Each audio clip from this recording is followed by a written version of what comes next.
Hello, Holistic Chamber of Commerce family. Welcome to today's member spotlight. I have with me Marybeth Healy, and she's going to talk about eliminating negative patterns and returning to self. A little bit about Marybeth. She's been a high school counselor for over 20 years, incorporating the philosophy of holistic life coaching into her practice. She survived childhood dysfunction and is now raising 2 children of her own from a space of thriving. Welcome, Marybeth. Thank you. So you're still a school counselor, which like takes an angel. I worked in a school. I did school counseling for all, so I know like the stress of working with kids.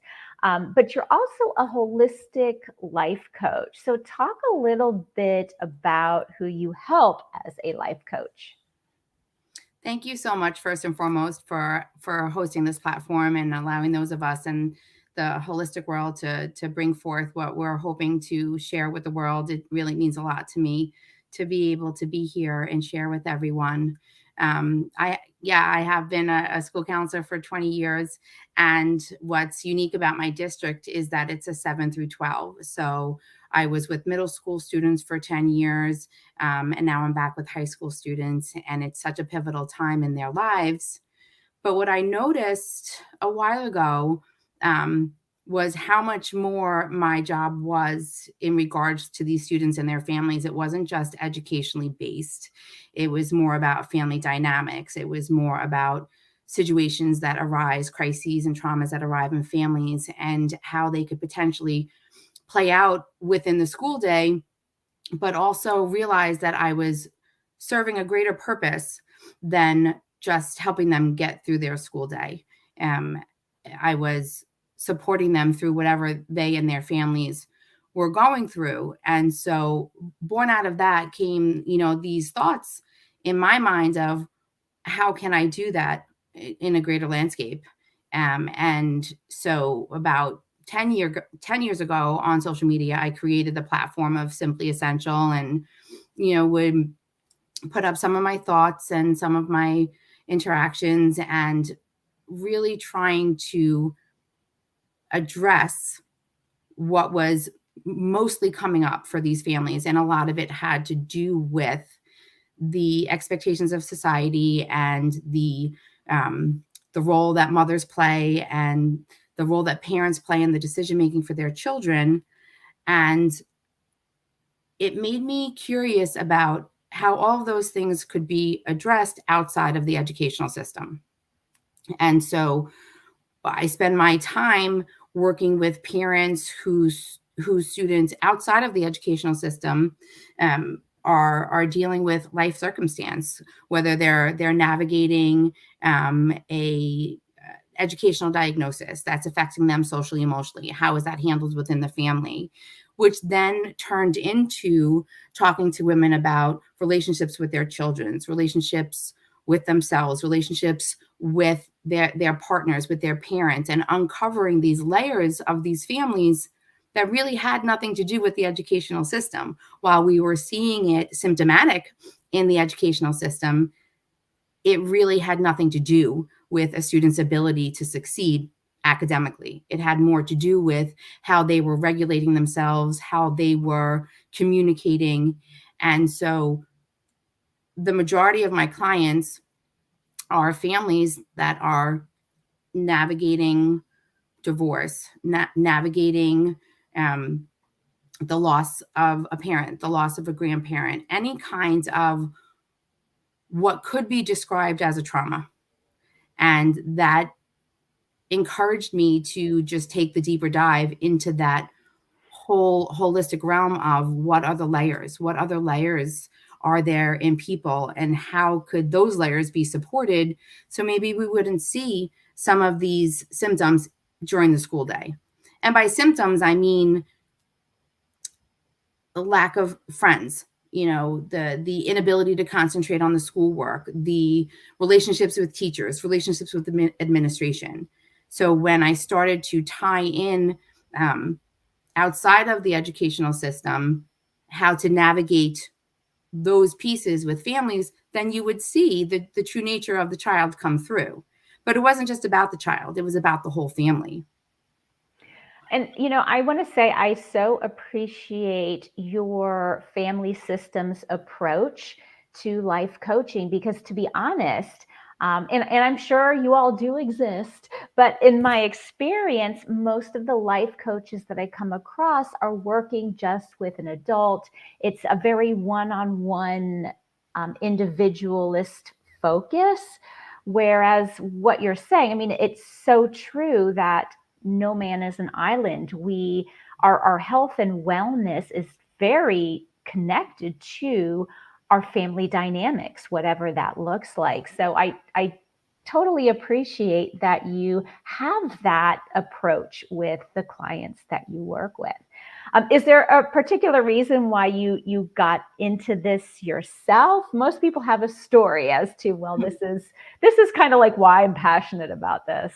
Yeah, and I'm actually really passionate about it because it wasn't until I became a mother myself that I realized just how hard being a parent is. And while, yes, I was exposed to trauma in my childhood and my parents divorced when I was 12, it gave me a better appreciation for my parents because I was now looking at them through the lens of a human being. And so when I became a parent, I really, honestly, I thought it was going to be easy. I don't know why, but I did, and I realized that it's not. And I found myself to be a very anxious parent, and I found myself to be parenting out of fear, that on any given day something would happen to my children, or if they weren't doing well academically, or if they were having a rough patch socially or athletically, um, that really influenced my fear. And so while I was navigating my relationship with my children, I was thinking to myself, how are all of the other parents navigating their relationships with their children? Because while I've been in therapy and I've done a lot of holistic therapy and I'm a huge believer of the mind body connection, I really couldn't find anybody who was looking at the whole family. And so for me, it was born out of my own parenting practice. And while I often would say, well, every generation does better than their parents, right? Just because I was doing better than my parents doesn't mean that I was doing well. And so when my children had the courage to come to me and say, my children are 14 and 16. So at a young age, they came to me and they said, Mom, you yell too much. I chose to take the pause and I chose to ask myself, why? Why am I getting so heated? And the answer was because I was scared. I was scared. And so I had to sit with that and I had to ask myself, what's important? Well, the most important thing to me is that my children feel heard and feel powerful, that they can choose for themselves, they can make their mistakes and still feel loved and supported. But because I was so worried about their decisions, it was causing a lot of tension between me and my children. And so that need for this whole family attitude really, really resonated with me. And my children haven't changed. My children are teenagers. Kids are kids. What's shifted, what has changed is me. I started to reflect on my personal practice. How am I taking care of myself? I remembered I'm a human being. And as a human being, I need to nurture and take care of myself in order to meet my children where they're at. And so I just got very honest. I got very honest with my children. I don't know everything. I think parents are expected to know everything. And I think that's a really, really high expectation and standard. And I gave myself permission to not know everything. And when I said to my children, I don't know the answer to that, but I promise you, we're going to figure it out together. Then they felt seen and they felt heard and supported. And that has completely changed the dynamic of my family. I think any parent watching this would appreciate your vulnerability and your story here, because there is this idea that, as a parent, we have to have our act together and we have to know what we're doing. And when you don't feel that way, there's the sense of failure. I am failing as a parent. So the fact that you can share that story, I can see how it would open the doors to make other families, super comfortable talking to you and being like, oh, thank God somebody else, doesn't have all the answers. So that's amazing. What does it look like to work with you? Like, say a family is struggling and resonates with this message. How do you work with them?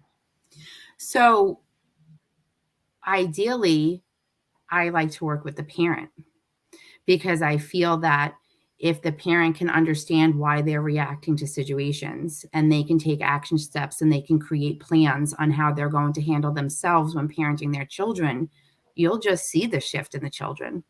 It really, I mean, I've worked with children for 20 years, so I have no problem working with children. I actually love working with children and um, watching them make the connections. Meaning, everybody gets embarrassed. What's the difference between envy and jealousy? That's a big one for our teenagers. Are you jealous of someone, or are you envious of someone? They're two totally different things. But when we as the adults are vulnerable and we share, I felt that way before. That's normal. These feelings are normal. Then there's the pressure taking off of the child, because when they're having all of these big feelings, they think that there's something wrong with them. And if our children act out, because that's what happens, they don't have the tools, unfortunately, to say I'm jealous or I'm embarrassed. They just act out. And so we as the adults, we have to teach them these words. But I think sometimes adults ourselves are uncomfortable with those feelings of envy or jealousy or embarrassment. So if we can address that and clear that up within ourselves, and role model for the children how to navigate those big feelings, you're going to see a shift in the children without even having to really address or work with the children, simply because you're allowing yourself to release those negative thoughts.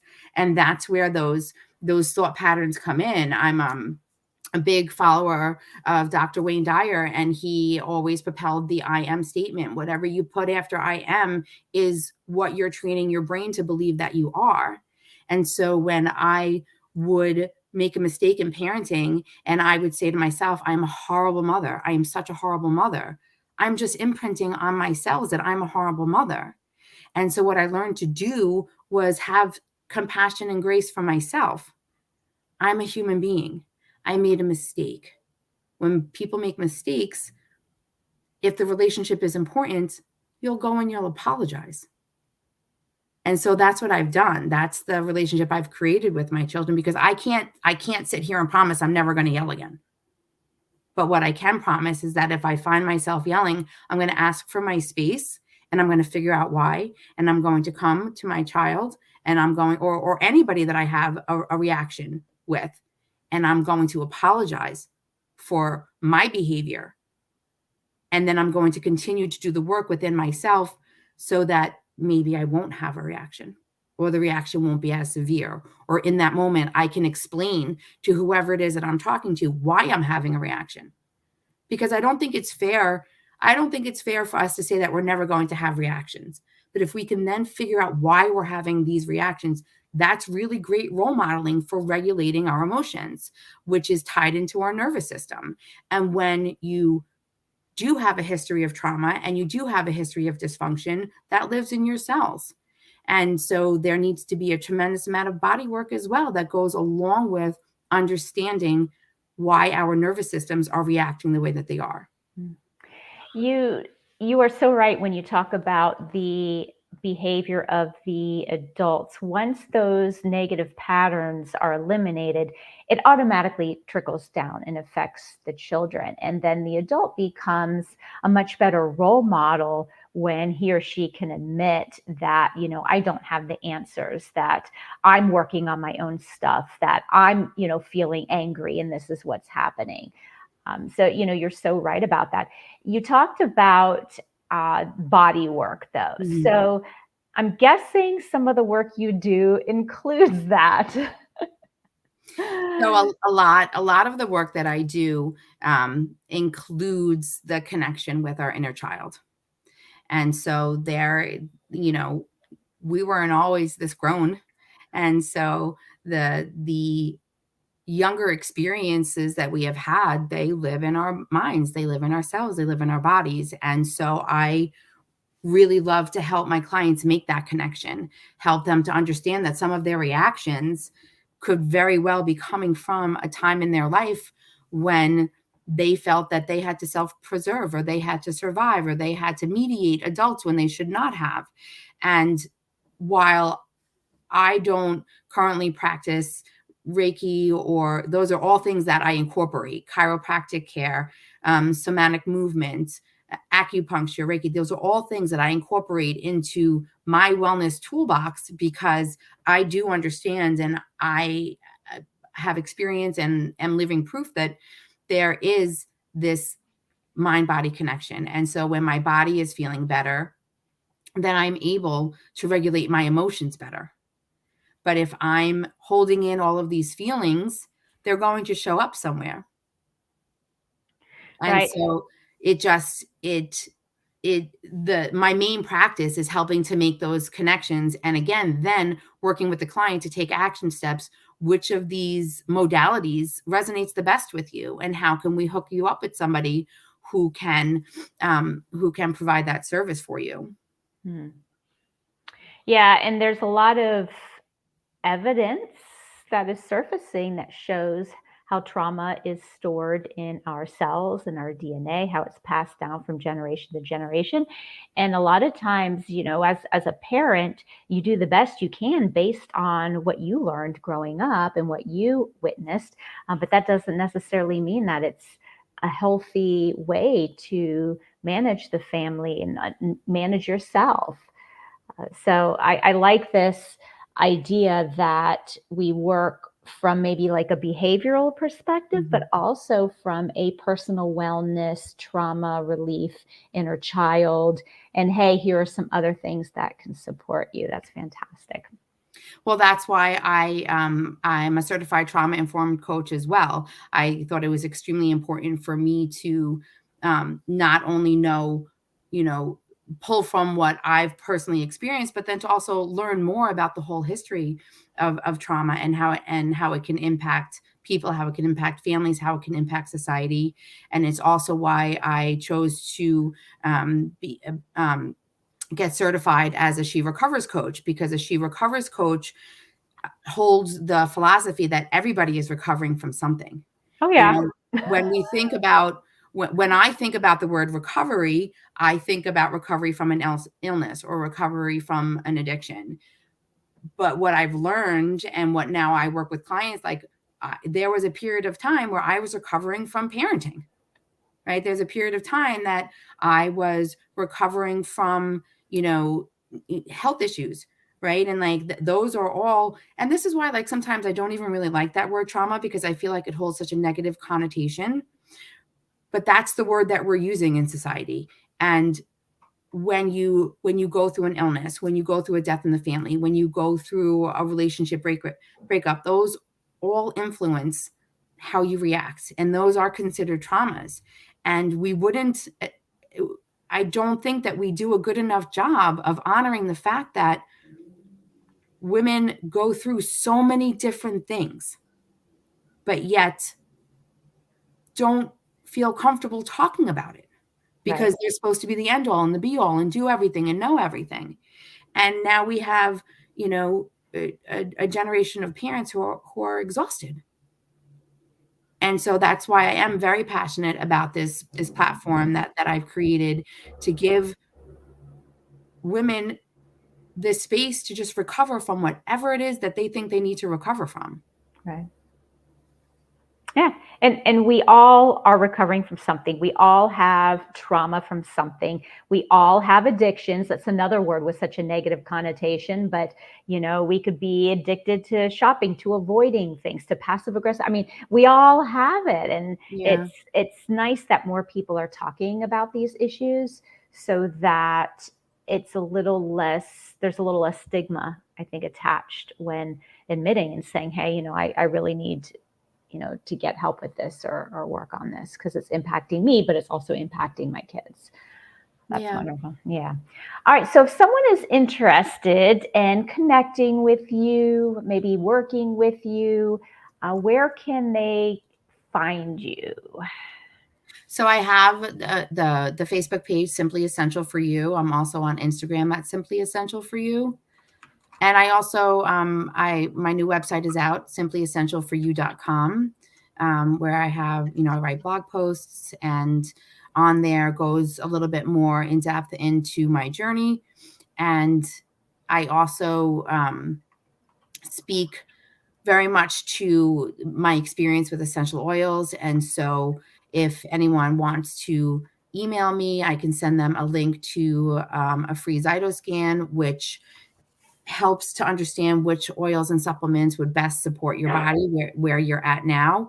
Not only your body, but your mind as well. Mental health is a huge component of what I do. And so those are pretty much the three places that anyone can get in contact with me. All right. Thank you so much for being here. So if you're listening to this and it resonates, head on over to Marybeth's website where you can email her and get in touch. Also check out her social media. Thank you so much, Marybeth, for being here and sharing your important message with us today. Thank you so much. Have a great rest of your day, everybody.